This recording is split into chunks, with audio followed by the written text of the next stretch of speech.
Kentucky Fried Chicken and a Pizza Hut. A Pizza Hut. A Pizza Hut. Kentucky Fried Chicken and a Pizza Hut. McDonald's, McDonald's. Kentucky Fried Chicken and a Pizza Hut. McDonald's, McDonald's. Kentucky Fried Chicken and a Pizza Hut. I like food. I like food. Kentucky Fried Chicken and a Pizza Hut. You like food. You like food. Kentucky Fried Chicken and a Pizza Hut. A Pizza Hut. A Pizza Hut.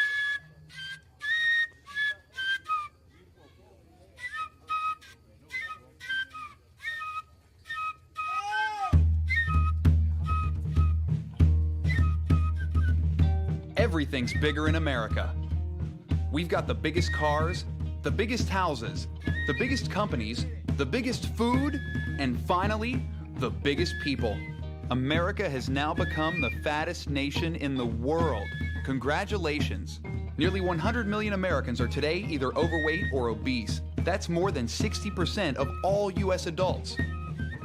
Since 1980, the total number of overweight and obese Americans has doubled, with twice as many overweight children and 3 times as many overweight adolescents. The fattest state in America? Mississippi, where 1 in 4 people are obese. I grew up in West Virginia, currently the 2nd fattest state in America. When I was growing up, my mother cooked dinner every single day. Almost all my memories of her are in the kitchen. And we never ate out, only on those few rare special occasions. Today, families do it all the time, and they're paying for it, not only with their wallets, but with their waistlines. Obesity is now second only to smoking as a major cause of preventable death in America, with over 300,000 deaths per year associated with related illnesses. In 2002, a few Americans got fed up with being overweight and did what we do best. They sued the bastards. Taking aim at the fast food companies and blaming them for their obesity and illnesses, a lawsuit was filed in New York on behalf of 2 teenage girls. One who is 14 years old, 4'10" and 170 pounds.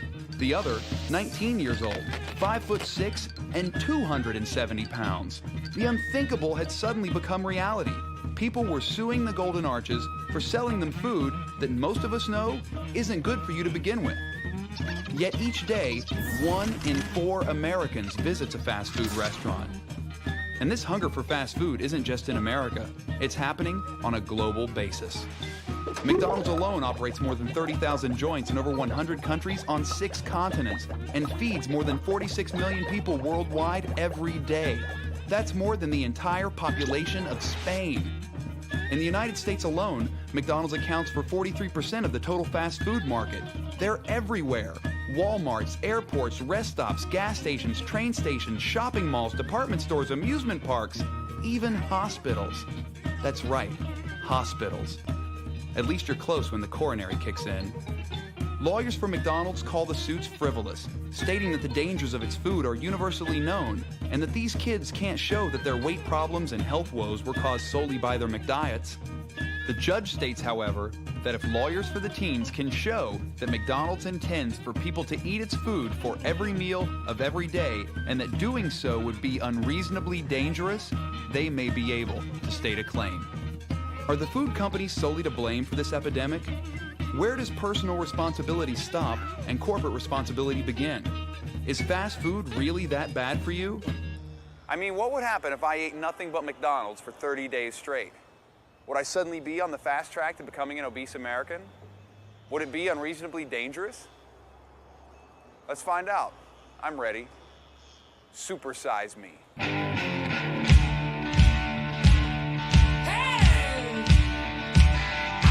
Just a skinny lad, never knew no good from bad, but I knew life before I left my nursery. Left alone with big fat fatty, she was such a naughty natty. You big woman, you made a bad boy out of me. Come on, oh, won't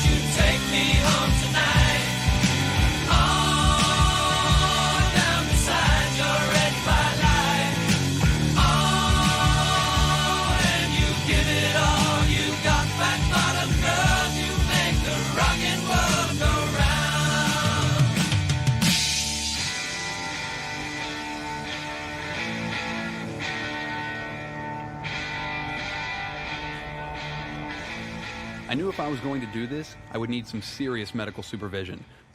So I enlisted the help of not one, but 3 doctors: a cardiologist, a gastroenterologist, and a general practitioner.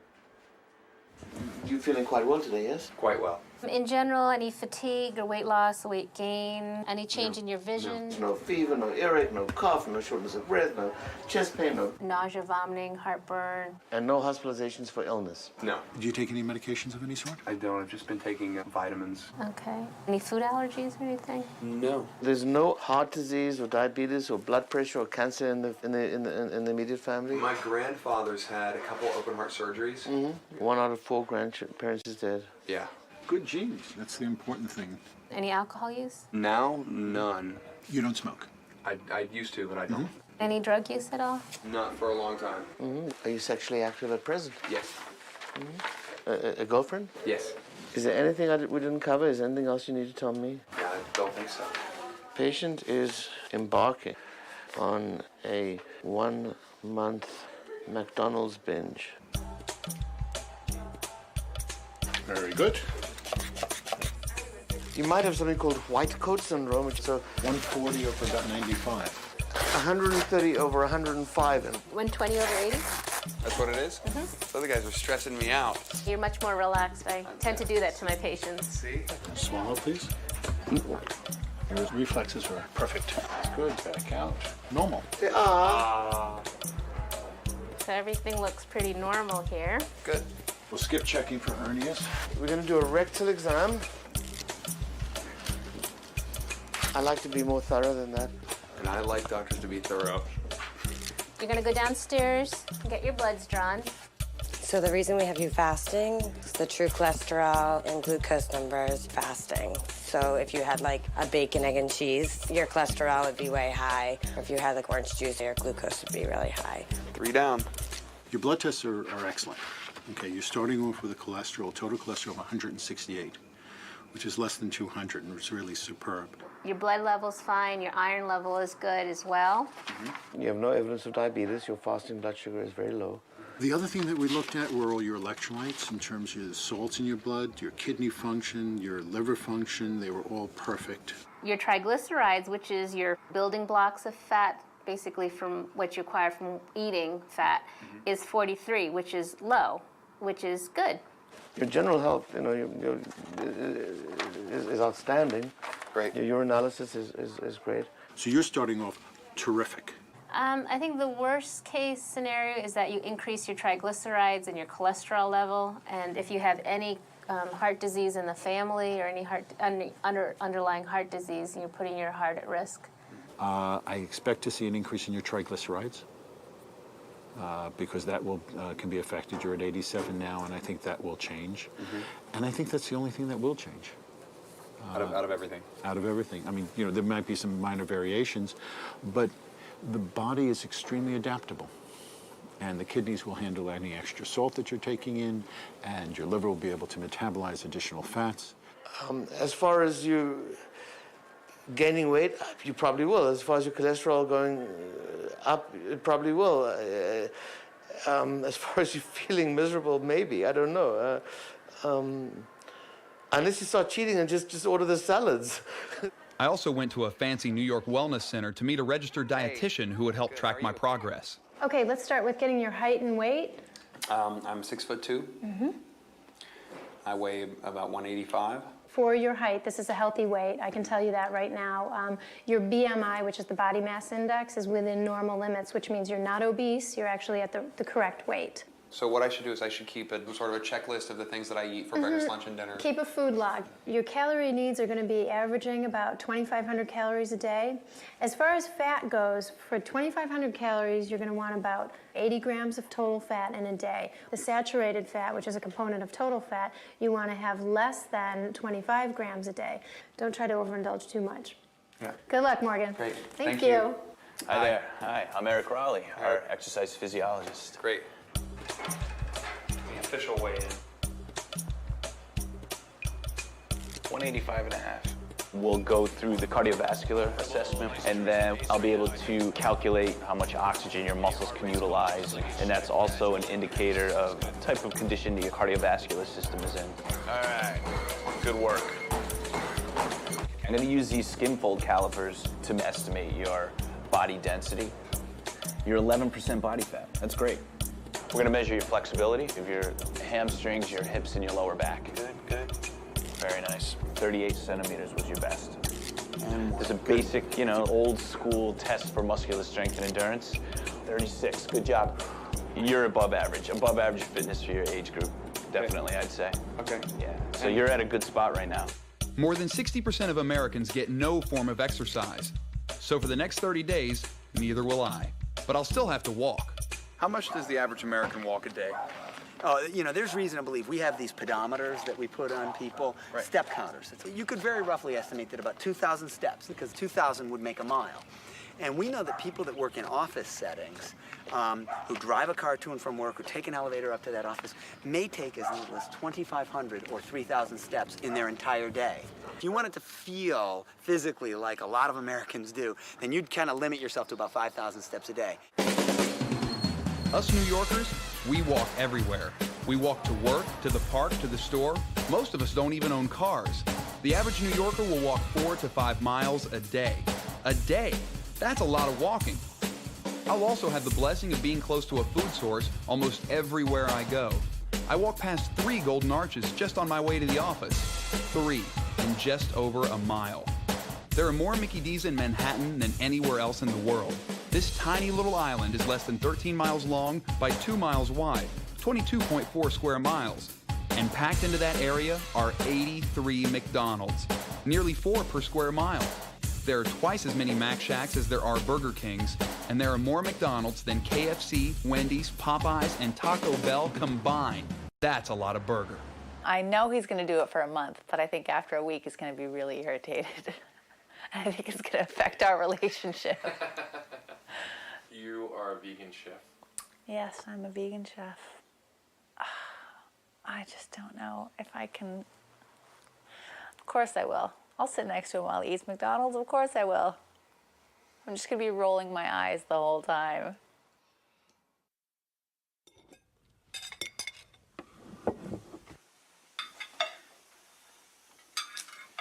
We have a vegetable tart and a quinoa and roasted veggie salad, artichokes and a simple green salad, all beautiful, organic, fresh vegetables that you're going to miss so much.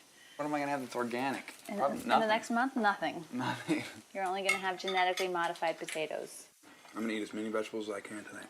There's plenty here for you. That's really good. It's good, right? Mm-hmm. Thanks. Have they improved their cookies in the last 10 years? Because the last time I had them, they were like little hockey pucks. I don't know. We'll see.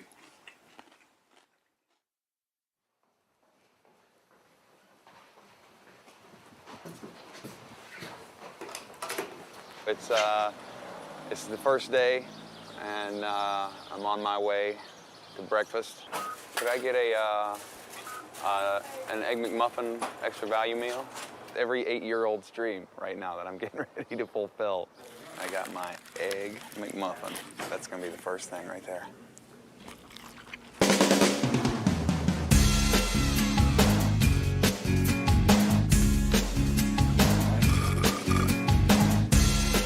This McDonald's delivers for free. All I did today was leave my apartment, walk down the stairs, and walk to the McDonald's, 1,272 steps. So we gotta go to the corner and we gotta get a cab. The cabs are gonna add up in this thing, I can tell already. I got my scorecard, and in here, I had 1 Egg McMuffin, I had 1 sausage biscuit. Do you eat fast food? Once in a while. Yeah? Once in a while. How often? I'd say probably once every 2 weeks. 3-4 times a week, maybe? In France, yes. Yeah? But here, not. No. I don't like here. It doesn't sound very clean. And what's your favorite place? Probably Wendy's. McDo. Taco Bell. Taco Bell. McDonald's is pretty close. Do you ever have a supersized Cokes? No. In France, the small size here, it's the bigger size in France. Even the small size here, I can't drink. There are rules to what's going on here in this whole process. I will only supersize it if they ask me, and I can only eat things that are for sale over the counter at McDonald's. Water included. If McDonald's doesn't sell it, I can't eat it. I have to have everything on the menu at least once over the next 30 days, and I have to have 3 squares a day. Breakfast, lunch, and dinner. No excuses. Oh, I love Big Macs too. See, this is probably the first time in a long time that I've actually seen a Big Mac that looks like the picture. That actually almost looks like the picture. Look at that. Big Macs never look this good. You gotta come to Chinatown for the good Big Macs.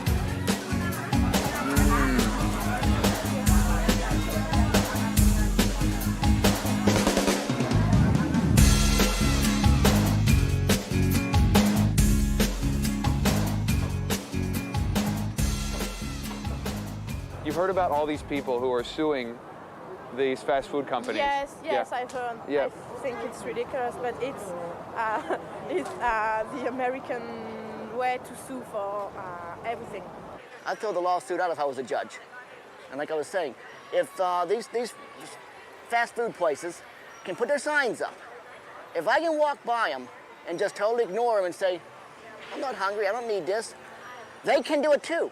We don't have to go there. You know, we don't have to shop with them. We can easily go in McDonald's and grab a salad, but we choose not to. Now, if the McDonald's refused them service, they'd be in court again saying, we were refused service. So you can't win if you tried in this world. I think there's a lot of focus on the fast food companies because they are mentioned more than virtually all the other causes in most of the articles and books and studies about why it's a sudden epidemic. Again, it can't be the neighborhood restaurant. We've had neighborhood restaurants for hundreds of years. It can't be the foods we eat at home. We've been eating at home for hundreds of years. Something is very different. I think the figure is we eat out something like 40% of our meals. John Banzaf is currently spearheading the attacks against the food industry, advising many of the lawyers who are currently going through the process. People say he's crazy, but that's what they used to say about him when he first sued the tobacco companies. Until he won. I think in terms of responsibility, it's fair to point the big gun at McDonald's. McDonald's is one of the biggest, but more importantly, it is the one which, far more than all the others, lures in young children. They have the playgrounds, the closed indoor playgrounds. Many places, there are no other playgrounds. You've got to take your kid there. So even at 2 and 3 and 4, those kids are being lured into there. McDonald's is very heavy on birthday parties. They, of course, pioneered the Happy Meals. Now the Mighty Kids Meals also with those little gotta-have-them toys, so they get the kids in. And, of course, the whole clown. McDonald's is the clown. A lot of those ads appeal primarily to kids. There's a cartoon on TV which features them. So they, more than others, lure the kids in. And I think all of us are far more concerned about the kids. Another man who is worried about the kids is Samuel Hirsch. He represents the 2 girls who are suing McDonald's, with much advisement coming from Professor Banzaf. Why are you suing the fast food establishment? You mean motives besides monetary compensation? You mean you want to hear a noble cause? Is that it? I think that fast foods are a major contributor to this epidemic. In 2000, Dr. David Satcher became the first Surgeon General to draw attention to the obesity crisis, declaring it a national epidemic. Now remember, we're supersizing everything. You go to any place to buy, go to any fast food store, and they're trained to tell you to buy a bigger size. For 5 cents more, you can get the super size. Federal government will define a piece of meat, 3 ounces of meat, as a sensible portion, and that looks like a deck of cards. Few people would be able to find this deck of cards if they were served a piece of meat, a steak, in a restaurant. It would probably be about 4 or 5 times the size. One typical bagel that one is eating that looks something like this is going to comprise 5 servings of bread. When fast food companies first opened, they generally introduced one size. For example, one size French fries when McDonald's first opened, called fries.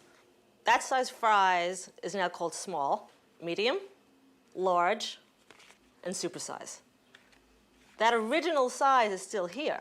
It's got about 200 calories, but the supersize is going to pack in over 600 calories. When Burger King first opened, they had a 12-ounce small and a 16-ounce large. This 12 ounce is now kitty. The 16 ounce is now the small, the medium, the 32, and the 42. And this is across the board with all fast food places. Cars have introduced larger cup holders to accommodate those huge 7-Eleven double gulps, which are 64 ounces, a half gallon, and hold anywhere from 600 to 800 calories, depending on how much ice you put in. A half gallon of soda. A half gallon of soda for one person, 48 teaspoons of sugar. Hello, may I help you? Yeah, could I get the double quarter pounder with cheese meal? Large or supersize? I think I'm gonna have to go supersize. Look at that. Look at that Coke. It barely fits in there. Oh, shit. I was gonna, look at that. Look at how big that thing is. Look how big that French fry is. That thing is like 4 feet tall. Double quarter pounder with cheese. More calories than anything. There it is. A little bit of heaven. Mmm.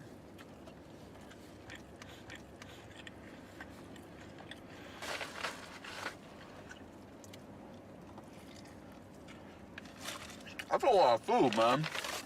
I'll tell you what. You get all that supersized stuff? That stuff gets supersized? Man, look at that. I just I'm not even halfway done with those fries. Not even halfway.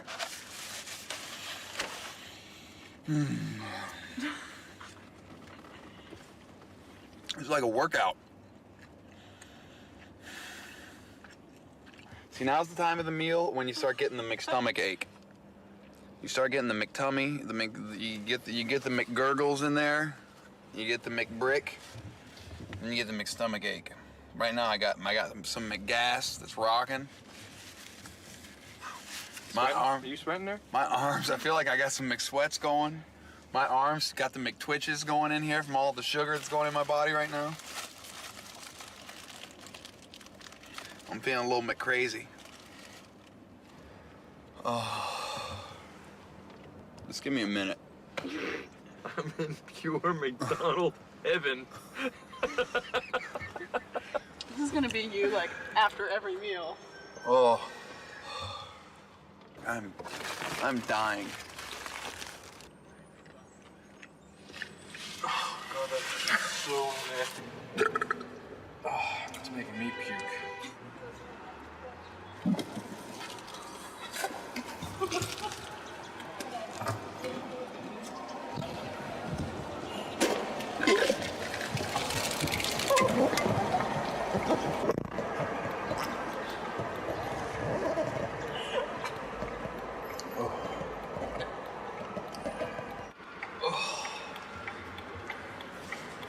You all right?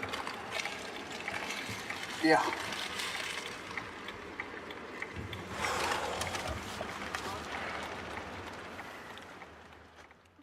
I believe we live in a toxic food and physical inactivity environment. That is, we live in an environment that almost guarantees that we become sick. Not 100% of people become sick, but the numbers of people who do are growing and growing and growing. I don't believe that toxic is too strong a word either, because an epidemic of obesity where 60% of the population is suffering and record numbers of children having this is a crisis by any standard. The toxic environment is constant access to cheap, fat-laden foods. It's gas stations that sell more candy and sodas than gas. It's a nation where there are more than 3 million soda vending machines. That's 1 for every 97 Americans. It's a world where people depend completely on their cars for transportation, and where walking has become such a chore that we rely on machines to do it for us. My stomach feels horrible this morning. It doesn't feel good at all. There we go. I'm getting this really weird feeling right in my midsection, like basically in my penis right now. It's just like this. It's really freaky. That is very odd. Yeah. It could be from the caffeine, but I'm not, I couldn't really pinpoint that 100%. I have a delivery from Mr. Morgan, 1339. 1339. I made it over the 3-day hump. You know how when you quit smoking? I don't know how many of you out there smoke cigarettes, but you should stop. I quit smoking, and it's the 3-day hump. It's the 3-day hump when you quit smoking cigarettes. If you can make it over those 3 days without smoking one cigarette, if you can make it past day 1, day 2, day 3, you make it over the hump, you're fine. Same thing with this. I made it past day 3. I'm all right. Left unabated, obesity would overtake smoking as a leading preventable cause of death in this country. I was at this meal, and it came up that one of the people was a smoker. And somebody else at the table started hectoring them about it. What's the matter with you? Don't you know how bad it is for you?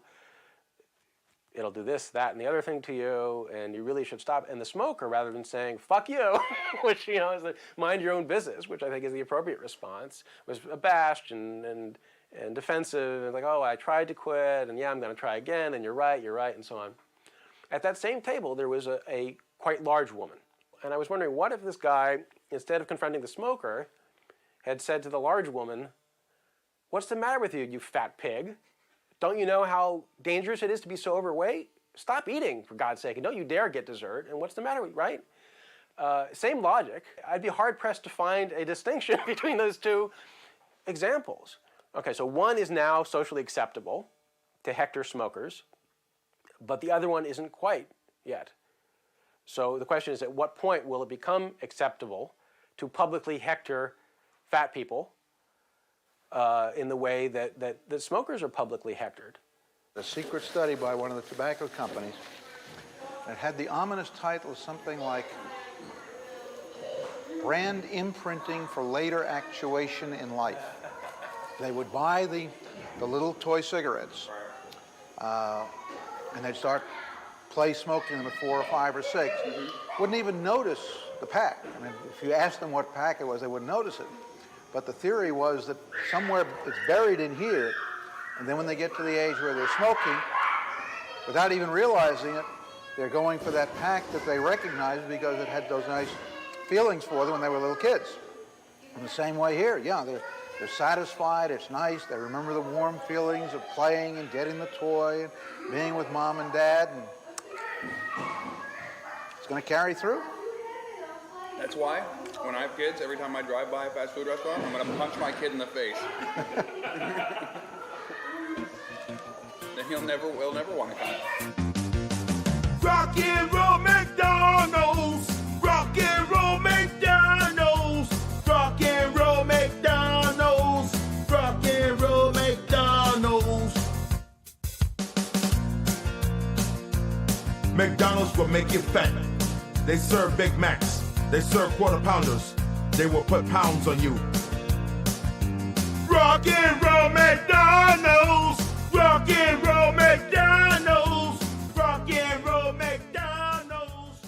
Rock and roll McDonald's! One of the most disturbing things to me is that in the last 20 to 25 years, we've actually seen a doubling of overweight and obese children and adolescents. And this weight gain has been linked to countless health problems later in life, such as hypertension, coronary heart disease, stroke, gallbladder disease, osteoarthritis, sleep apnea, respiratory problems, endometrial, breast, prostate, and colon cancers, dyslipidemia, steatohepatitis, insulin resistance, asthma, hyperuricemia, reproductive hormone abnormalities, polycystic ovarian syndrome, impaired fertility, and adult-onset diabetes.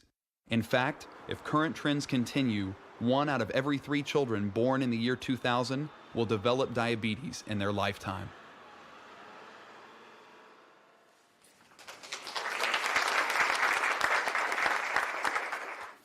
At least 17 million Americans now have type 2 diabetes, and about 1 out of every 20 people. If the diabetes starts before the age of 15, you lose somewhere between 17 and 27 years of lifespan. According to the new research, the direct medical costs associated with diabetes have doubled The direct medical costs have doubled in the past 5 years, from $44 billion in 1997 to $92 billion in 2002. Somewhere in the neighborhood of about 20% of the obese children have elevated abnormal liver function tests, and we have now started a study where we're biopsying these children to see what their livers actually look like under the microscope, and half of them have evidence of scarring of the liver, fibrosis of the liver, the early stages of cirrhosis. So when these children end up being adults, they're going to end up, if they don't change their eating and exercise habits, are going to end up with liver failure and well, either transplant or death. Did you want lettuce and mayonnaise on all of them? I think it's very, very hard for overweight teenagers because you're always going to see the thin, pretty, popular girls, and you can't help but look at them and think, I wish I was her, or I wish I could have that. And I mean, it's depressing. It makes you feel like crap. I mean, that's just how it is. And it's of course it's hard being a teenager because you see all the girls in the Cosmo Girl or Teen People, and they're all beautiful, and you think, aren't I supposed to look like that? And it's just not. It's not realistic. It's not a realistic way to live. So without further ado, let's welcome Jared Bogle. My big thing was never smoking, it was never drinking, obviously it wasn't doing drugs. My big vice was food. And before I knew it, I wound up weighing 425 pounds. I brought in a present for you. My old pants that are now made famous in all the Subway commercials.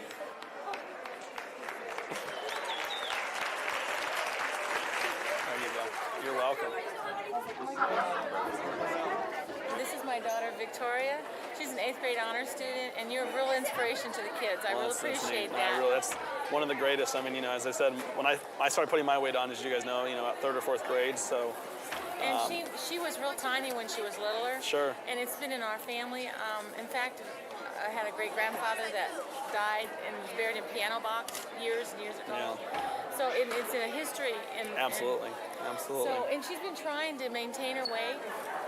And it's tough. It's always a challenge. I know, and it's, as a kid, it's awfully hard these days. But and kids are not always kind. No, not at all. And I know that firsthand. And it's, the problem is the world's not going to change. You have to change. And I guess it's kind of cool to know somebody or be able to listen to somebody talk about actually being where I am right now. And it's kind of hard because I can't afford to go there every single day and buy a sandwich 2 times a day. And that's what he's talking about, that's the only solution. That's what he said that worked the best, but I can't do that.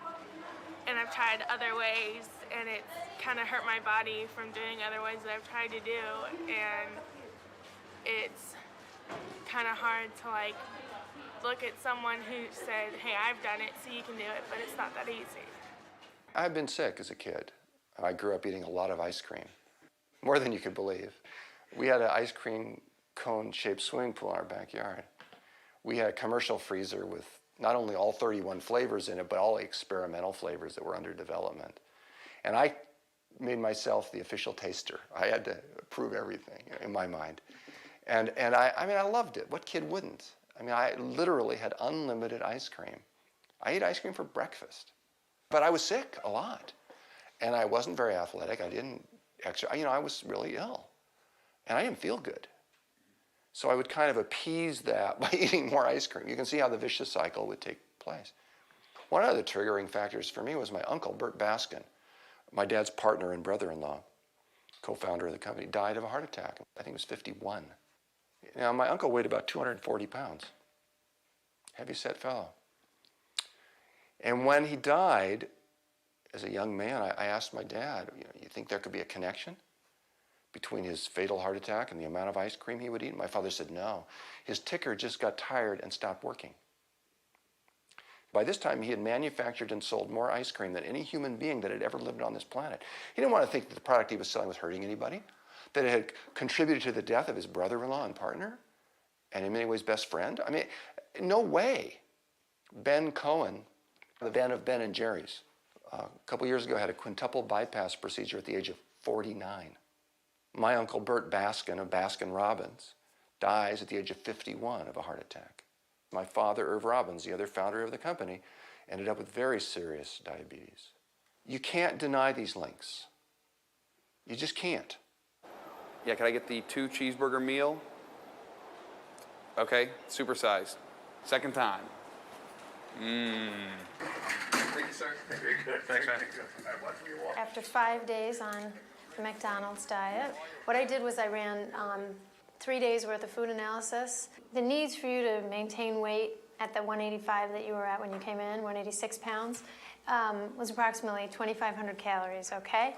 Right now you're getting about almost 5,000 calories a day, the average being 4,986. I would love for you to take a multivitamin. McDonald's doesn't sell multivitamins. Well, here's my new advice, is just kind of minimize the meals. A nice substitute for the hot fudge sundae would be the yogurt. That is true if you get the snack size, 5 ounces.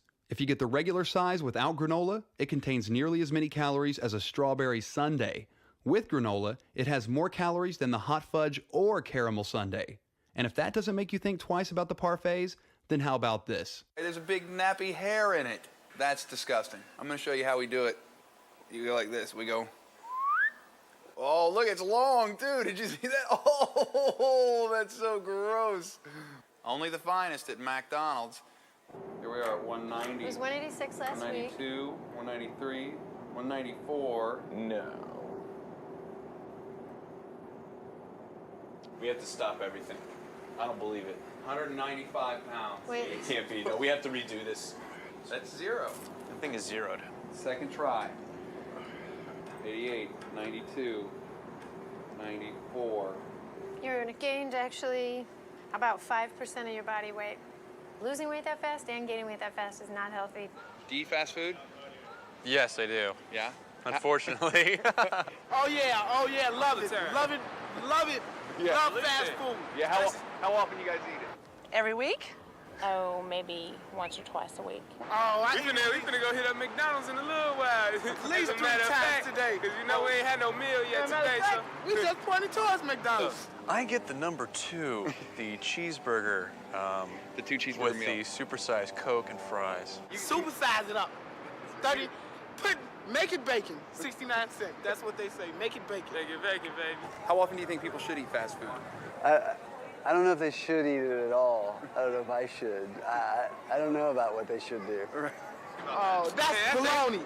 It's what baloney. What they need to do is hit like baloney. 25 minutes on that treadmill, work out a little something, do some push-ups. See, if you do some push-ups and you eat, you'll keep your weight down. See, I keep my weight down and stuff. I hit them push-ups and everything. It's baloney.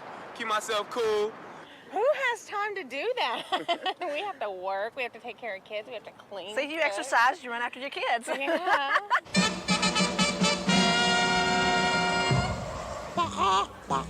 Jello, chicken rhythm. These are the first McNuggets I've had in this whole exciting tour of duty. Look at that. Glistening in the sun. Boy, that is miserable. I'm not sure what proportion of the chicken that's shaped like that. I'm guessing this is the foot on the chicken. In the lawsuit against them, McDonald's stated in their own defense that it's a matter of common knowledge that any processing that its foods undergo serve to make them more harmful than unprocessed foods. Case in point, McNuggets. Originally created from old chickens that could no longer lay eggs, McNuggets are now made from chickens with unusually large breasts. They are stripped from the bone and ground up into a sort of chicken mash, which is then combined with all sorts of stabilizers and preservatives, pressed into familiar shapes, breaded, deep-fried, freeze-dried, and then shipped to a McDonald's near you. Judge Robert Sweet called them a McFrankenstein creation of various elements not utilized by the home cook.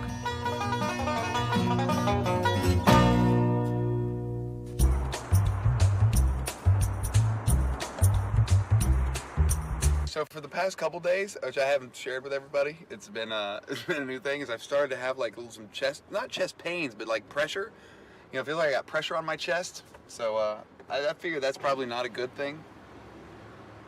But neither's eating all this. So.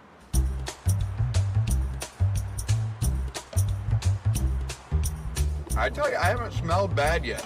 Yeah, you have. No, I haven't. You just don't smell how bad you smell. No. Look at that fish fillet. Look at this thing. Oh, God, that looks nasty, man. Isn't that horrible? Obviously, that was been sitting around all day. That, the fillet of fish. Oh. Shit. How can I help you? Can I get the double quarter pounder with cheese value meal? Okay, thank you. 486. I don't feel good today. Not that I feel sick, but I just feel really depressed. You know, for no reason. I mean, things are going great. We've had a good day. I just feel really, yeah. It's not real hard eating this food all the time, just because, you know, it tastes good. It makes you feel good. I really noticed I'll eat some, and just a little while later, I'll be hungry again, and I'll want more. More. So I'm pretty bored with their menu. It only took me 9 days, but it's pretty good otherwise. 9 days. Do do do boom. Gal gal, I'm in the bubble. Now ride him in the bubble. He ride him in the bubble. How long does I'm that you go on? Do that again. How many? How many's the question? That is the question. We always ask how many, and he holds up how many fingers. That's it. Yeah. It's always the how many. Yeah. It's just one for now, yeah. Just one? One for now. As soon as I got my first car, this is the first place I came to. I bought 3 Big Macs, ate them out there, enjoyed them so much, and I came back about 5 o'clock at night, bought 3 more, ate them out there. Came back around 11 o'clock before they closed and ate 3 more. So the first day I came here, I ate 9 Big Macs, and it was like I couldn't get enough hamburger at that time, and Big Macs are so good.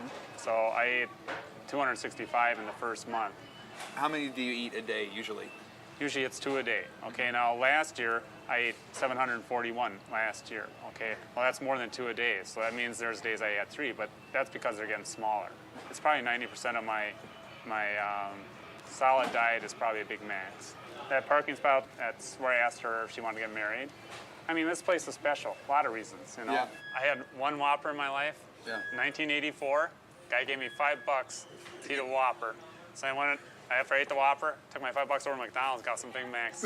I always make fun of people at work, you know, saying, oh, I'm gaining weight. I said, well, you should try the Gorski diet. And they said, oh, yeah. They don't like that. They don't like that. Man, this is a perfect sandwich, you know. At least for me, it is. There it is, bite number 19,000. Well, the wife says when she's got to put them in a blender, it ends. You know, that's what she told me. Big Mac smoothies.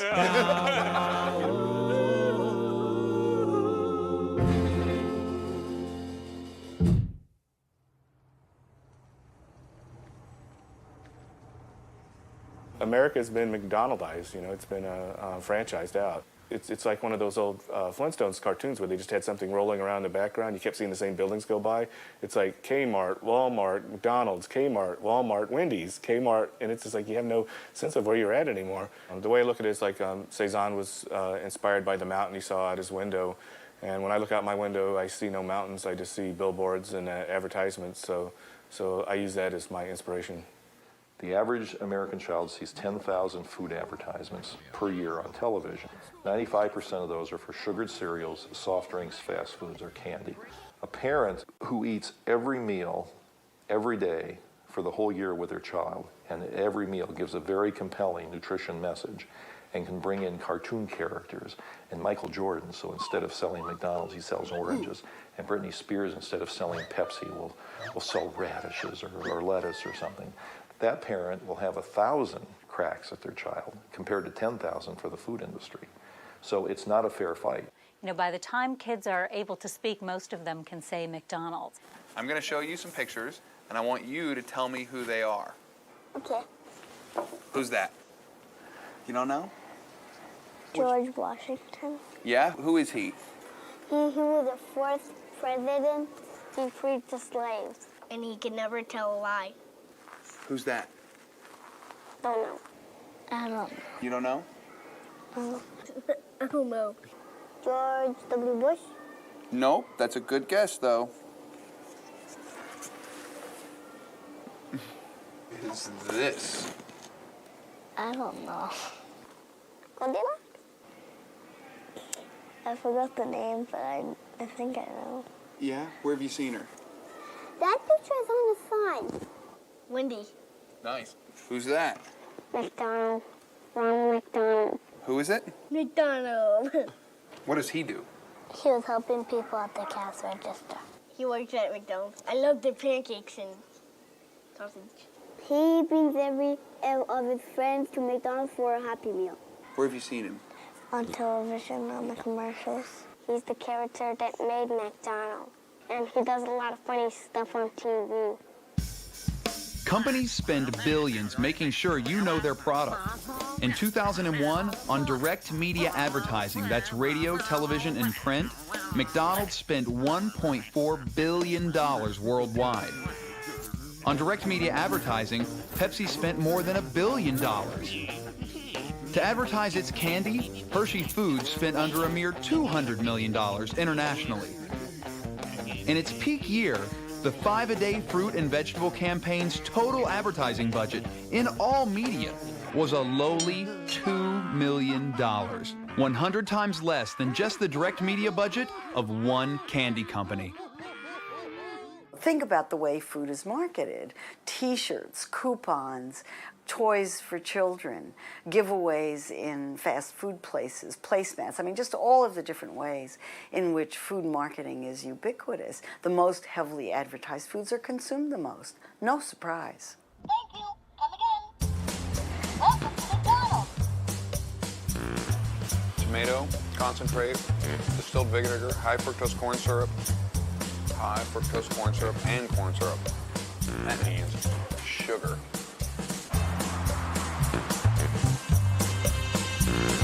I'll move over to my salad shaker. I feel a little sick to my stomach. This is the best part of the day, when I get to be fat on the bed with my quart of Coke. Mm-mm.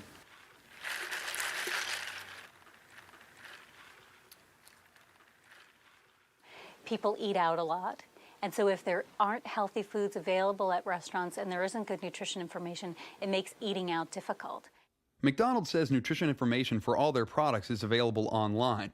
But according to the 2000 U.S. Census, more than half of all U.S. homes still don't have internet access. So what are these people supposed to do? Go to the stores for nutrition information? Is that information even there? I went to find out. Do you guys have any of the nutrition fact sheets? Do you guys have one of those? You know, the things that fold out and have the nutrition info in them?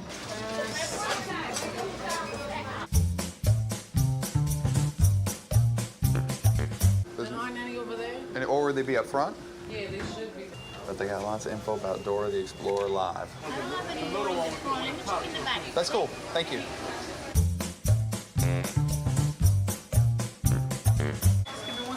Okay. Can't find the booklet? You can use the one right there. But I mean, you don't have ones you can take with you. Do you guys have one on the wall? Because they only have it like flyers now. Like the big one before, they don't put it up anymore. Oh, they don't post those anymore? Why not? I don't know. Only half the McDonald's in Manhattan had the nutrition info posted on the wall. Some had the takeaway nutrition charts, and 1 in 4 had no information whatsoever. This night's manager brought me the nutrition wall chart from the basement.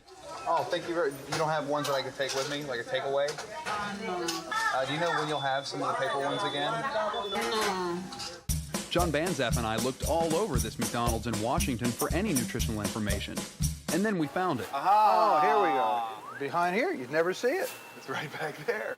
You can't argue that people should exercise personal responsibility and then not give them the information on which to base it. I got my chicken group. There's no chicken group. That's my cholesterol group. Protein. I got my protein group. Carbohydrates. I got my meat group. You got meat, sugar, and fat. I officially had to loosen my belt the other day from, I had to go a notch lower. 1 notch? 1 notch. Scary. I'm an old pro at this now. Right. You'll get sick of this too, though. Girlfriend must be loving She you. hates me. All right, Cool. take care, Thank guys. you. Bye-bye. I averaged out all the calories for the last 9 days, and you're still eating over 200% of what your needs are. I suggest you cut out all the liquids that you're drinking from McDonald's, except for water. A lot of people who lose 10% of, if they're obese and they lose 10% of their body weight, it's beneficial. It can be beneficial in terms of blood pressure and so on. So gaining 10% of your body weight maybe could be equally non-beneficial. Here we go. Second weigh-in. What do you think, Eric? 203? 202, 203? Yeah. I think you almost got 10% of your body weight gained. So you've pretty much gained 17 pounds in 12 days. You look like You better slow down. I'm telling you, don't drink your calories. I told him no more shakes, no more Coke, no more double burgers. Yeah. The staff here is calling you Burger Boy. It's starting to get dangerous now, man. I'm getting nervous for you. The one place where the impact of our fast food world has become more and more evident is in our nation's schools. Can I get a shot of your lunch right there? You got a cookie and some fries. You gonna have anything else? Nope. Ketchup. Do you think, in judging by the food that's in there, on a whole, do you think the kids make healthy choices for lunch here? And we try to teach them to make the right choices in life. Yeah. You got 2 bags of Ruffles, a pretzel, a Twix bar, and a Gatorade. Laura, are you sharing that with us? No, it's all for yourself? How many people actually just have fries for lunch a day? A lot of them do get fries. A lot of them do have their lunches. Oh, they do? They'll have a Oh, so sandwich, it's like a and it's side. like a side dish. Yes. Can I get curly fries, please? Just the fries. Is that your whole lunch too? Well, I'm getting milk. It's my calcium and vegetable. Can I have some fries, please? But you don't think you should take away things like the, I love, like, tell you something, Swiss rolls? I used to eat packs of these all the time. By just offering these up on the lunch line, are we setting the kids up to make bad choices? No, I don't believe so, because a child, just like you saw with a child, she's not going to solely eat just that. And a child isn't going to pick up 2 or 3. But that's all she bought. But it doesn't mean this is all she's going to eat. Right. You have to follow her back to her table and say, We got to go find Lori, There see if you that's go. all she's going to eat. This is where schools turn a blind eye. The student with the French fries probably brought a bag lunch with real food. The girl with the chips is probably sharing them with someone else. Out of sight, out of mind. No, we wanted to see. The question was, did you bring a brown bag with you your whole lunch? I brought this. Oh, you brought that. You brought a Coke. So you brought the Coke. Okay, so that's all. So she brought a Coke, and then the rest of the stuff. for one thing, we don't have soda here. Right. We have Gatorade. And But can I see your lemonade real quick? But there's still 36 grams of sugar in this, which is as much as a Coke. There's 36 grams of sugar in the Country Time lemonade, which is just as much as in soda. Granted, it's not caffeinated, but it's still filled with sugar. Right. At that point, with a question like that, you need to speak to Barbara Brown. Barbara Brown is the field representative for Sodexo, one of the countless lowest bidders that school districts have farmed out the feeding of your children to. Sodexo services more than 400 K-12 school districts nationwide every day, providing quality food like Little Debbie snack cakes, Gatorade, and candy bars to your children. They also operate prisons and feed thousands of inmates worldwide. Part of our position is that we're hoping that through nutrition education, the students will learn to make the right food choices without restricting and what they can purchase. At this middle school in Beckley, West Virginia, the school lunches don't have the flair they do in Illinois. This school does not outsource their food service, but they are on the federal school lunch program, providing USDA reimbursable meals to the students, most of which are reheated, reconstituted packaged foods. Some days the amount of calories in each meal tops 1,000. So the USDA sends this food for you to prepare for kids. Right. Well, not all of it now. You've got Sloppy Joe barbecue sauce with pork from the government. Whatever happened to cooks actually cooking? I don't know what happened. Too many whiny people. Yeah? They don't want her to work hard. It's easy to come in here. This is the best tool we got right here. Box opener. That's your chef's tools, the That's box my cutter. That's it. Open up a box. Serve it. Give it to them. Yeah. Let's look at the things that are actually cooked. Okay. Here you go. Okay. Here's a menu. This day. Mashed potatoes. Ham. Chili. Will be homemade. The chili will be homemade. And what about the tomato soup? Campbell's. Meatballs. Comes in a box, heated up. Out of the course of an entire month, 6 out of 36. That's right. You're only cooking 6 out of 36 meals. Appleton Central Alternative High School is filled with students who have truancy and behavioral problems, but they've turned things around, not through discipline, but through diet. We were fortunate to kind of stumble across this healthy program as a result of some contact with Natural Oven and Bakery of Manitowoc, Wisconsin. And they believe in low-fat, low-sugar, non-chemically processed foods that are free of dyes and preservatives, full of whole grains, a lot of fresh fruits and vegetables. We do no beef here at all. And then it's the method of preparation where we don't fry. We do a lot of baking and then just fresh preparation as opposed to opening cans or thawing things out from the box. We got rid of candy machines, soda machines, brought in bottled water, and it was just a situation where we saw a major change in the kids. You know, if you walk through these halls and you're here, these do not look like at-risk, out-of-control kids. Behaviors are better. They seem to be more focused. Teachers will tell you that they get more out of them in the class. Keep in mind, this is not a private school. These are the quote-unquote troubled kids of the public school system in Appleton, Wisconsin that are eating so well. And it costs about the same as any other school lunch program. So my question is, why isn't everyone doing this? There's an awful lot of resistance from the junk food companies that make huge profits off of the schools at the present time. They don't want to get kicked out of the school system. They want to be there to addict the children for life. The soft drink companies especially boast about how they're contributing to America's education. But in fact, what they're doing is they're draining money from the community rather than contributing money to the community, because the soft drink companies aren't pumping those dollars into the machines. It's the children in the community who are getting the money from their parents. And instead of that money going directly to education, the soft drink companies are taking a cut of it and, you know, walking away rich as a consequence. We just banned soda in our school district. And the sugar here shows you how much sugar a student will drink in a week of just soda. Forget about the rest of the food they eat. And some of these companies are really opposing the ban for reasons of that we would lose revenue. And it's not about money. It's not about economics. It's about health. Oh, the McDonald's Texas Homestyle Burger Meal. That's a local specialty. So it's kind of like a Big and Tasty, but only. Except the Big and Tasty comes with mayonnaise. Comes with Oh, then you know what?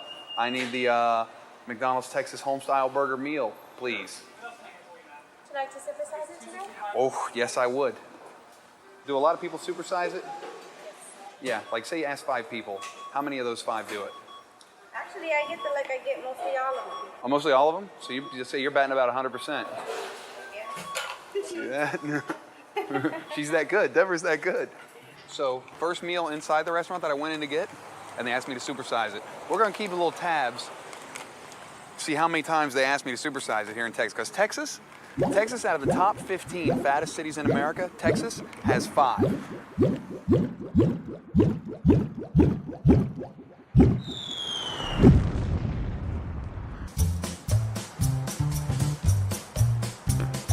Here we are, Houston, Texas, fattest city in America. Getting my first breakfast.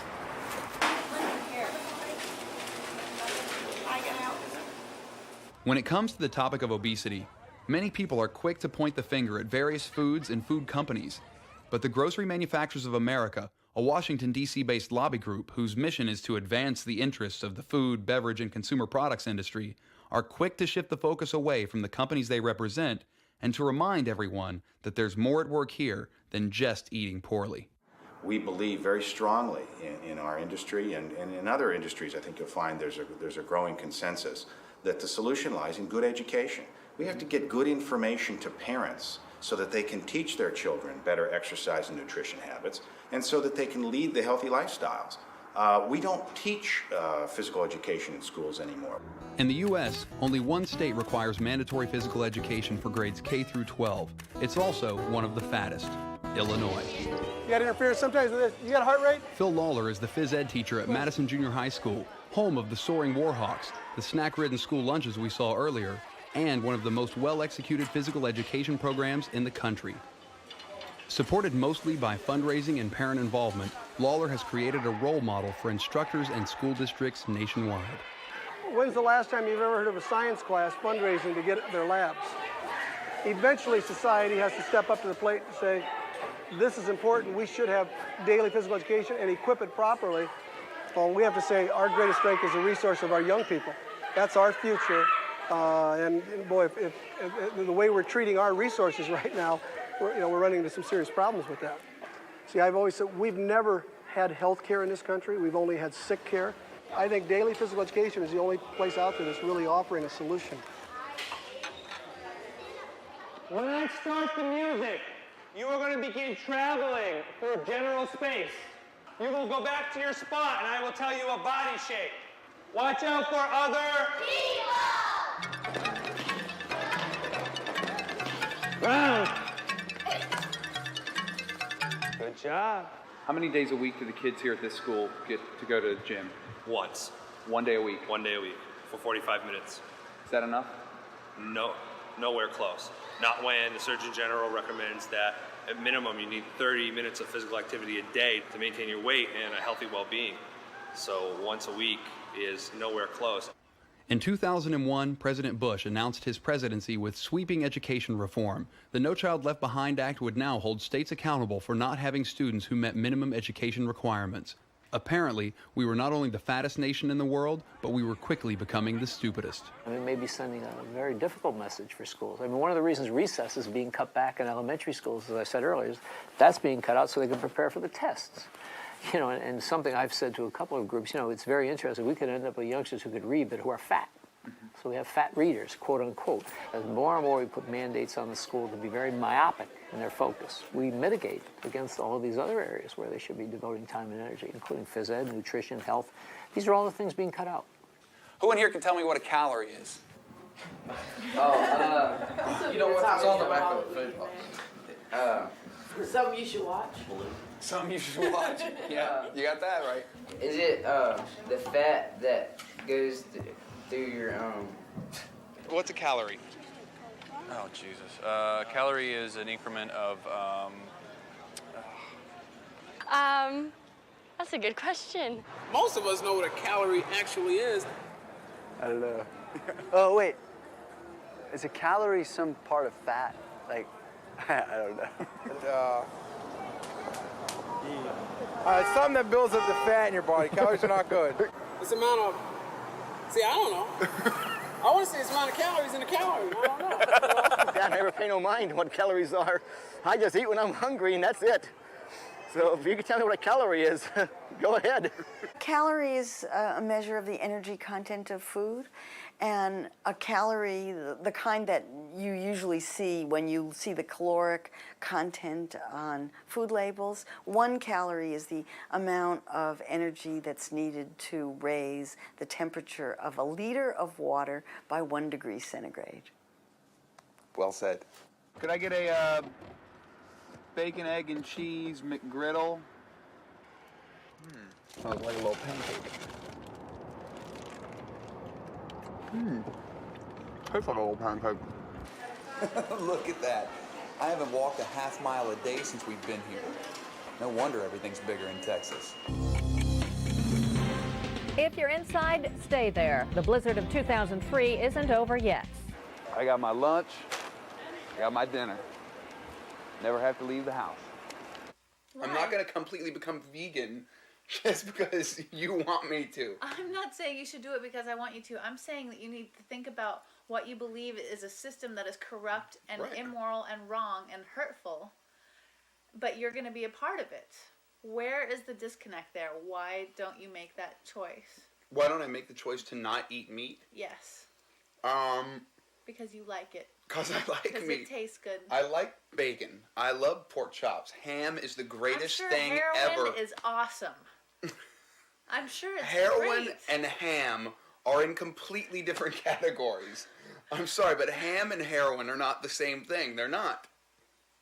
They're not. I could be strung out on ham for days and be okay. You are a little strung out. And I am strung out on ham. It's hard for me to watch him go through this. I gotta tell you. I worry about his health. He's exhausted by the end of the day. Just so tired. Gets home really late from work. And, you know, he gets all jacked up on sugar and caffeine and then he crashes. And then when we do have sex, I gotta tell you, he's not quite as energetic as he used to be. I have to be on top. Otherwise, he gets tired easily. I think the saturated fats are starting to impede the blood flow to his penis, and he's having a hard time, getting it up. He does, totally. I mean, it's still good, but it's like definitely a big difference. There's definitely a difference. I can tell.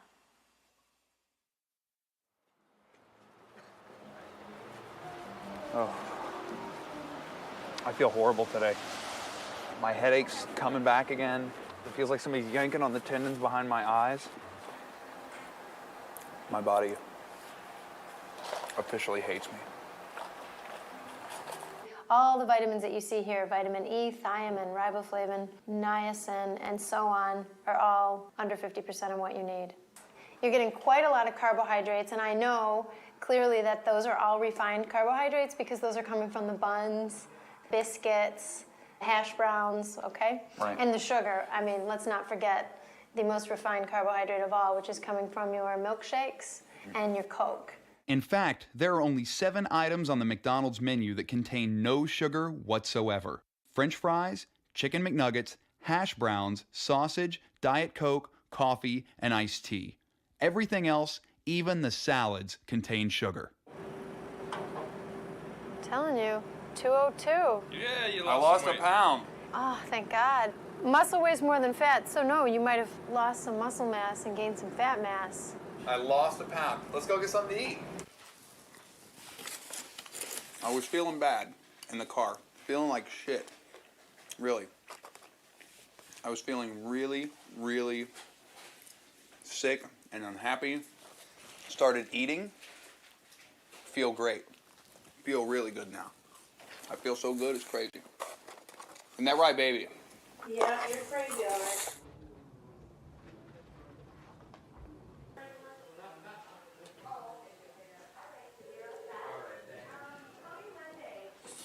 (150/90). The headaches might even be hypertensive headaches, but they're probably not. They're probably related to, to blood sugar. You might be in this hyperinsulinemic state. 150/110. Your total cholesterol was 165 before. Now it's 225. A liver that's inflamed in any way or sick in any way will leak some of its enzymes out into the blood. So this is very non-specific, but it means the liver is sick. Yeah. And the most likely cause of your liver sickness is a fatty liver. Your liver is now like pate. SGOT was originally 21. Now it's 130. And SGPT was originally 20. Was Now 20. it's 290. More than 10-fold increase. That's not good. Not good. Not good. Not good. Anybody would say right now that you're sick. You feel fatigued with this. You feel lethargic with this. You feel run down with this. You feel. So if somebody were doing this to their liver with alcohol, they could theoretically wipe out the liver. Wipe out all the liver cells, and there'd be in liver failure. Now, I've never heard of anybody doing this to their liver with a high-fat diet. But I guess anything's possible. I mean, I don't know. I can't answer the question. Never been done before. No one's ever wiped out their liver with a high-fat diet before. Wow. And I won't wipe out my liver in 2 more weeks. I would think it'd be unlikely. I don't want to tell you you wouldn't. I mean, my advice to you is to stop doing what you're doing because it's hurting you. And you're sick. You're sick and you're making yourself sick, and you can make yourself unsick by stopping doing what you're doing. I'm just afraid there'll be something that's totally irreversible, that there'll be some damage done. Yeah, I don't know. So do they think that once you change your habits, that's going to correct itself? Yeah, they think that everything should get back on track once this is done. You know, your liver, you know, and I've even been doing some reading, your liver is very resilient and your liver heals itself. So. Well, if you need a portion of my liver, honey, you can have it. I'll give up part of my liver for you. Thanks, Mom. Thanks.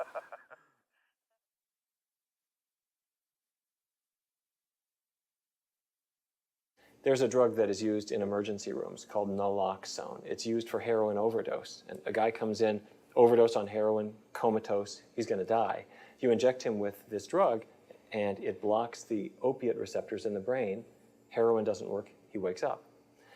If I give that same drug to a real chocolate addict, a person just shoveling it in, you find the most amazing thing. They lose much of their interest in chocolate. They take a bite, they set it back down. In other words, it's not taste and mouthfeel. It's a drug effect of the food within the brain that keeps us coming back again and again. But it's interesting you're saying that your mood goes up once you start eating. Yeah, lately, every time I eat, I feel 100% better. Huh. So it seems like you're starting to get addicted to it now.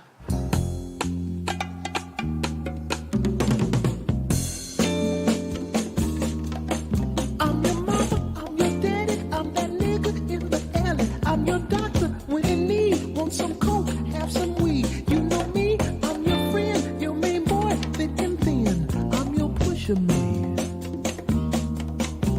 I'm your pusher man. McDonald's calls people who eat their food at least once a week heavy users. I'm not kidding. 72% of the people who eat at McDonald's are heavy users. They also have another category, the super heavy user. These people eat their food 3, 4, 5 times a week and up. 22% of the people who eat at McDonald's are super heavy users. If you look at the menu at a fast food restaurant, they use all of the addicting components. They'll take a slab of meat, cover it with cheese, of course, which is filled with the casomorphins, the opiates that are found in the cheese protein. And then they serve it with a sugary soda, which has the addictive powers of sugar, with plenty of added caffeine. Now, you might be a 12-year-old kid. Your brain is no match for that combination. In 2002, McDonald's France took out a full-page ad in a French magazine in which a nutritionist stated, "There is no reason to go to McDonald's more than once a week."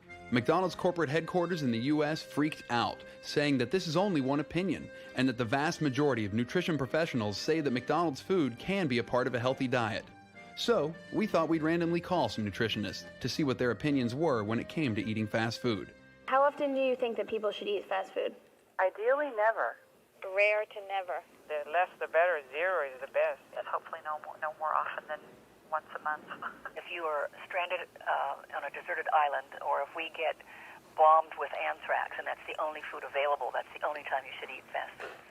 We called 100 nutritionists all over America, and the results were not on track with the vast majority McDonald's talked about. Only 2 out of the 100 said you should eat fast food 2 times a week or more. 28 said once a week to once or twice a month, and 45 said you should never eat it. 95 of them agreed that it is a major contributor to the obesity epidemic sweeping America. Okay. Okay? Okay. Hi, Morgan. How are you? Rich Bennett from Health. Unfortunately, I have to tell you that Health is going to have to close its doors effective immediately. I'm sorry to have to tell you that over the phone. We're all sort of surprised, but we will proceed as before, just not at the Integrated Health Center. Okay, Morgan, thanks, and I will talk to you soon. Bye-bye. Apparently, we don't put much value on health in America anymore. In fact, each year we spend over $30 billion on diet products and weight loss programs, 2.5 times what we spend on fitness and health. There are pills, drinks, bars. You can lose weight while you sleep, while you watch TV, and while eating everything you want, always pushing the newest way to stay thin without exercise. Some people, however, feel that they have tried everything and see only one remaining option as their last hope for health. I'm diabetic. 80% of people don't have to take insulin anymore after this. Plus I have hypertension. Hopefully correct that, lose my weight and lose my high blood pressure. Yeah. This is Bruce Howlett. In a few minutes, his stomach will be surgically reduced to the size of a small apple in a gastric bypass operation. People with hypertension who are obese, about 75% of them will get rid of their hypertensive medications. Doctors Adam Naiman and Carl Geisler will be performing the operation. Together they have done more than 500 gastric bypass surgeries, and with their tandem technique, they are setting the industry standard, completing the procedure in less than 30 minutes and sending patients home the following day. We have established now that the only procedure that really cures diabetes is obesity surgery. Went blind for a week. Just went completely, just one day out of the blue, you went blind. I went to work, got to work, drove to work that night, got to work there, couldn't read the charts, and I had to call my supervisor, tell her I couldn't work because I couldn't see what I was doing, and I had to call my wife, had her get a ride to work to pick me up and take me home. And then once I stopped drinking the diet soda waters and stuff, got my sugars back down. I was fortunate enough my eyesight came back. I didn't do that much damage to them at that time. I think it's human nature to seek a drastic solution only when you're faced with a drastic problem. Oh, I drank 3 or 4 of those a day. 3 or 4, because this is a half gallon. So that means you were drinking probably about 2 gallons of soda a day. It wasn't unusual for a 2-week time. We'd buy like 52 liters of soda water. 52 liters every 2 weeks. Mm-hmm. And I probably end up having to pick him up a couple extra. He drinks more than I do. Yeah. I'll go through about 1 of those a day. Yeah. There's some days I go through 3 or 4 2 liters. A lot of us don't realize the social stigma that these people face on a daily basis.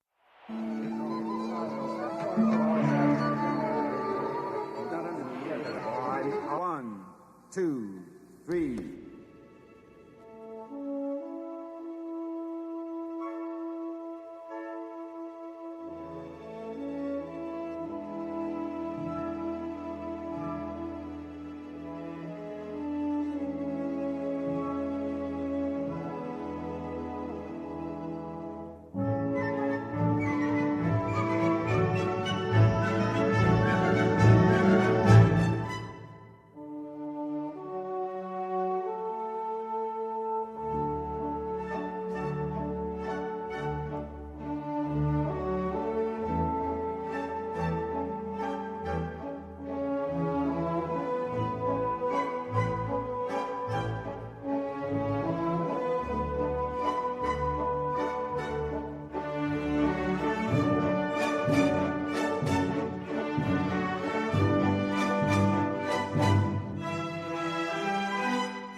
It's like 2 in the morning on February 21st. I woke up, couldn't breathe, was having really difficulty breathing, very hot, and felt like I was having heart palpitations. Came up and walked around the living room, just trying to get my breath back, and I want to finish, but don't want anything real bad to happen either.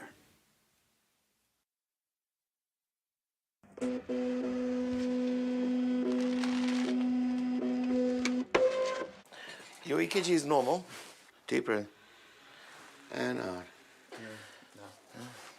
Now, listen. I don't have a ready explanation for your chest pain. Okay. Would you at least consider taking aspirin once a day now that you're on this ridiculous diet? Maybe. I'll think about it. Why would you even think about it? Why wouldn't you just do it? This is really, you saw these numbers, right? These numbers are absolutely outrageous. Okay, for the first time we're seeing uric acid elevated, so you're giving yourself hyperuricemia, and the danger of hyperuricemia is gout, kidney stones. The results for your liver are obscene beyond anything I would have thought. Yeah. Truly. I mean, you know, that movie Death in Las Vegas, Nicolas Cage. I mean, that pickled his liver during the course of a few weeks in Las Vegas, right? Right. I would never have thought that you could do the same thing with a high-fat diet. Yeah. My advice to you as a physician is that you've got to stop. You're pickling your liver. Yeah. And you're kicking it while it's down now. You know, now it's down, and you're kicking it further. I mean, if you're an alcoholic, I'd say you stop. I say you're going to die. You keep drinking, you'll die. If the pain starts to radiate to your jaw or down your arm, that's life-threatening, and immediately so. Yeah. So I need to hear about that, or you need to call 911. Okay. All right. Hello? Hello. Hi, sweetheart. How are you? I'm good. I'm worried about you. Yeah. I had no idea this was going to be such a dangerous experiment. Yeah. I don't think anybody did. You know, the doctor didn't even think it was going to be this drastic. He's floored by it. Yeah. And he doesn't know what will happen. You know, he says, listen, I have no idea. But, you know, he said that if I am feeling bad or feeling anything, to page him, and he'll admit me immediately wherever I am. Oh, sweetheart. Yeah. I love you so much, and I don't want you to be hurt. Yeah, me either. Me either. So I'll tell you, if you start to get nauseous, you start vomiting, your eyes turn yellow, you have got to go to the emergency room, no Okay. matter where you are. Okay. If you're, you know, again, if you're not keeping food down or anything, you're feeling sick to your stomach, you know, it looks like, you know, your liver function tests are getting worse. My suggestion would be to stop the diet. Okay. And, you know, go back to eating lower fat diet, you know, rechecking the blood test in a couple of weeks.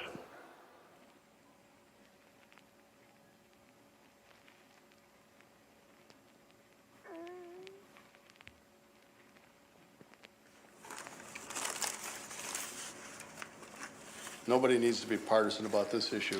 We need fixes, we need remedies, we need support. And How much influence on government legislators does the food industry have? Well, the food industry is an enormous business in the United States. Therefore, it employs very expensive and well-paid lobbyists. And those lobbyists are in Washington for two purposes. Number one, to make sure that no government agency ever says, eat less of the company's products. Number two, that the government never passes legislation that is unfavorable. And I guess the third one is to encourage the government to pass favorable legislation. The GMA is one of those lobbies.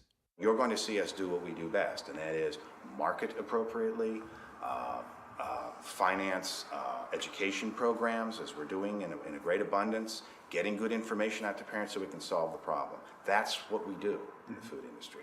We think that is a responsible, important role to play. We are not police, we are not regulators. We provide a safe, affordable abundance of food like the world has never seen. The food industry and the broadcasters are extremely powerful lobbies, and they outgun us. The industry has stepped up to the plate. We're going to do more. We want to do more. We recognize we have a role to play. We're part of the solution. We're part of the problem. And we are also are part of the solution. Did everyone hear what he just said? We're part of the problem.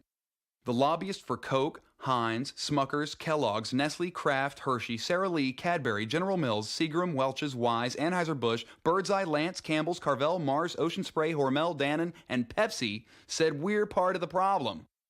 I think we're making some headway.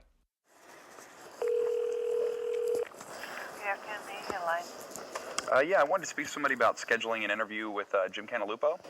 I can take the information, have somebody get back to you.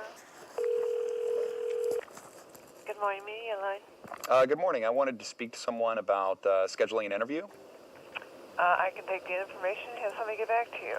I pledge allegiance to the flag of the United States of America, for which it stands, one nation, under God, indivisible, with liberty and justice for all. One more time. Yeah, what'd you do? I said it. What were you doing? I pledge allegiance to the flag of the United States of America, one nation, and to the republic Oh, for which it stands. You guys got me all freaked out. I pledge allegiance to the flag of the United States of America and to the republic for which it stands, one nation, under God, indivisible, and justice for all. Liberty. Liberty Where's and the justice liberty? for all. The liberty. I'm Say so it. sorry. Liberty. You want us to keep walking? What's the Big Mac slogan? You know, 2 all-beef Oh, patties. special sauce, lettuce, cheese, pickles, onions on a sesame seafood. Yeah, you know that. You know that. That is You know a shame. That is a shame. Welcome to McDonald's. We're glad you're here. I hope you got fat. I hope you got really fat. 'Cause if you got really fat, you just might want to see me come back. I hope you got fat. Hey, I don't care. Hi, can I help you? Could I get a large vanilla shake, please? I'm sorry, sir. We don't have any shade right now. No shakes. No. When will you have shakes, you think?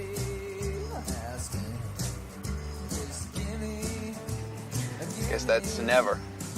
At the end of this month, I'll have eaten as much McDonald's as most nutritionists say you're supposed to eat in 8 years.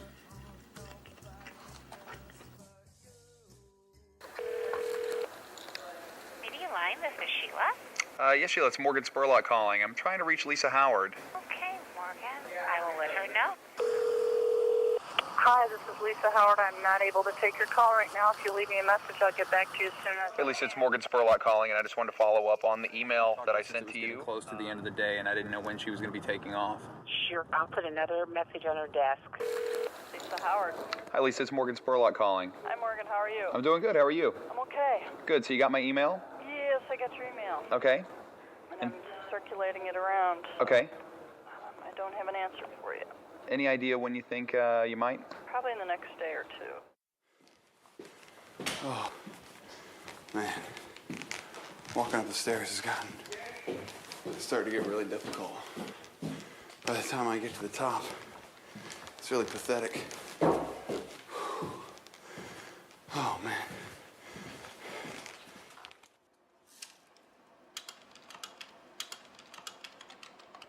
I've got Morgan's detox diet all ready to go. The biggest thing is taking the crap out and putting good stuff in.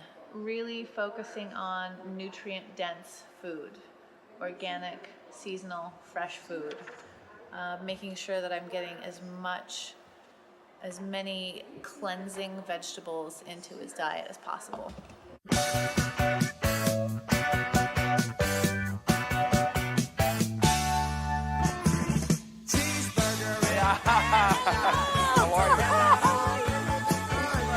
No, after you read what he eats every day and the nutritional information, because I go through it all.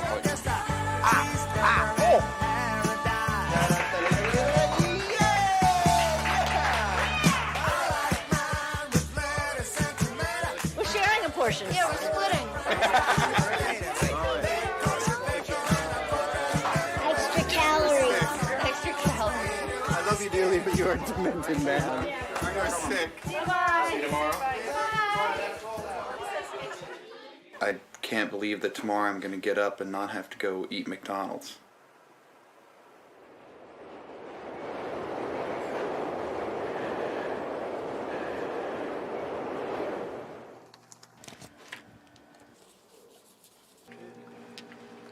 That's it.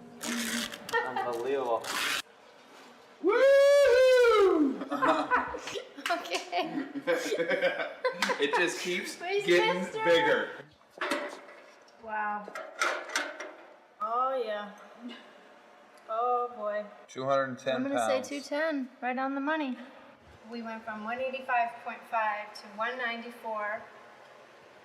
A week later to 203, then down to 202, and now 8 pounds during the last week for 210 total. I think we know the damage that can be done. Lisa Howard, it's Morgan Spurlock calling. I don't know how many times we've called her now, but this has got to be her 15th time.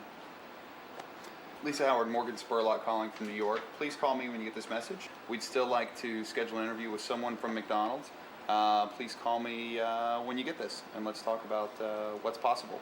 You'll not talk to anybody, and you'll like it that way.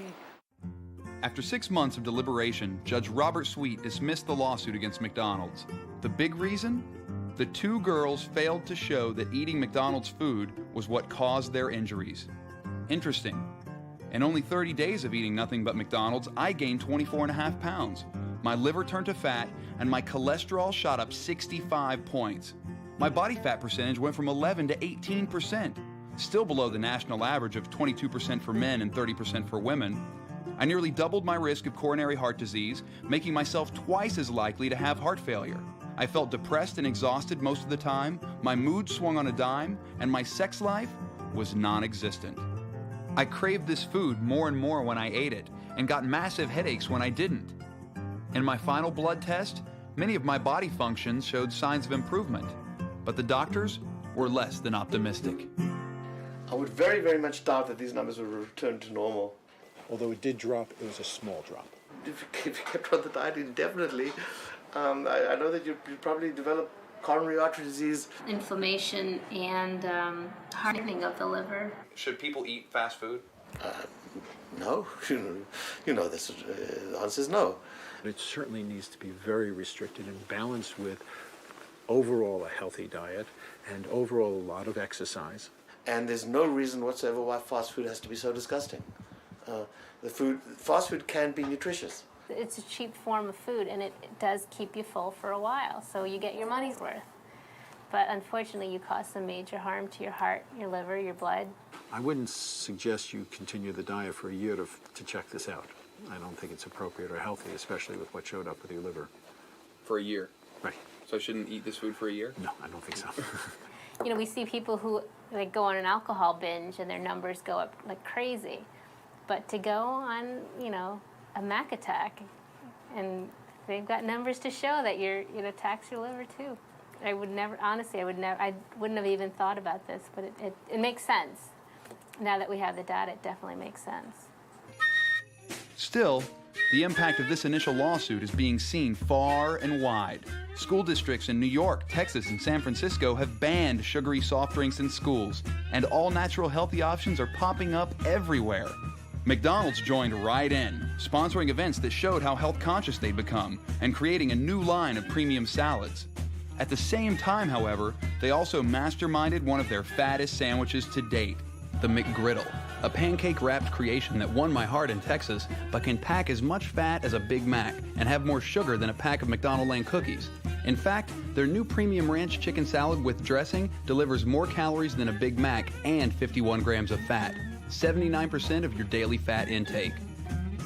Over the course of my McDiet, I consumed 30 pounds of sugar from their food. That's a pound a day. On top of that, I also took in 12 pounds of fat. Now I know what you're saying. You're saying nobody's supposed to eat this food 3 times a day. No wonder all this stuff happened to you.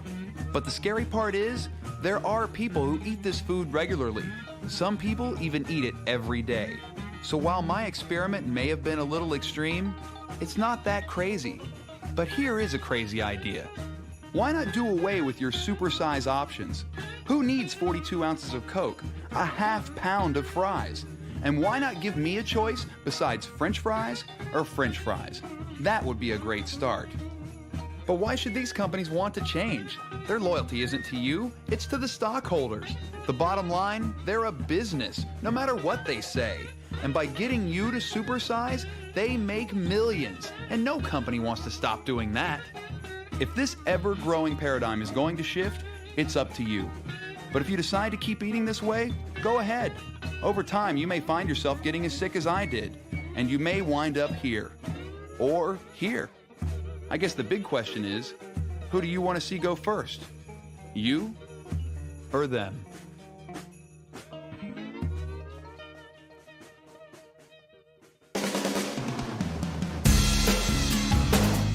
Right now, you have the urge to eat something. goes through, if you still want to eat, then you're probably really hungry. Think about what I'm saying. FAT, that is me, but I didn't used to be. I was hot, I was hungry, I was loose, I was free. Then I waited in the line for some burgers and some fries. Super size, that'd be nice. Take a bite and close your eyes. Round two, what do? I can barely walk around. Jenny Craig, Richard Simmons, but I still love to pound. Hamburgers, Coca-Cola, getting gas from too much soda. Double, chunky, hope this meal is never over. The world is round, and so am I. Big boys, big girls with real big thighs. Super size, the American way. Throw it down all day, every day. Super size, the American way. Getting fat, getting broke, either way you're gonna pay. Super size me. Super size me. Super size me. Supersize me.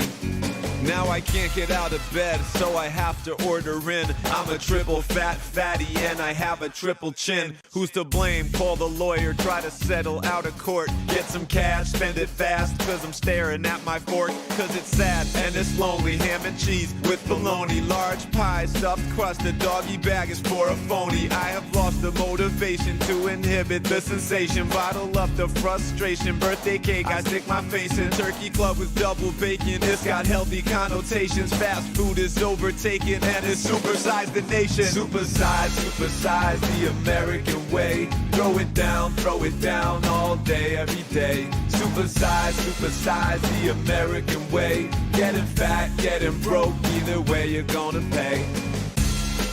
Supersize me. Supersize me. Supersize me. Supersize me. If I can keep up this progress, I'll have 25 pounds. 25 pounds. That's a lot of weight. Kentucky fried, just right. Chicken nugget, dip it twice. Figgy fries, enchilada, Philly cheese. Drive-through diet, pack on weight. Cardiac, heart attack. Back on track, still so fat. Slim fast, slim slow. Touch your toes, finger licking, hit the border. Pull right up and place your order. It's your way, right away. You deserve a break today. Supersize the American way. Throw it down all day, every day. Supersize the American way. Getting fat, getting broke, either way you're gonna pay. Supersize me. Supersize me. Put something in your mouth. Supersize me. Can I get extra cheese with that? Supersize me. What do you mean 50 cents for extra cheese? Supersize me. I come here all the time. Hook a brother up. Supersize me. Ooh, a buffet. Supersize me. All you can eat all day. Supersize me. Is that the biggest size you got? Supersize me. I said I wanted super size. Supersize me. Can I get like a bucket with a handle? Supersize me. 2 for $1? I'll take it. Supersize me. All I need is 3 more forks. Supersize me. And another set of hands. Supersize me. That's a pretty good idea. Wait, the sign said free refills.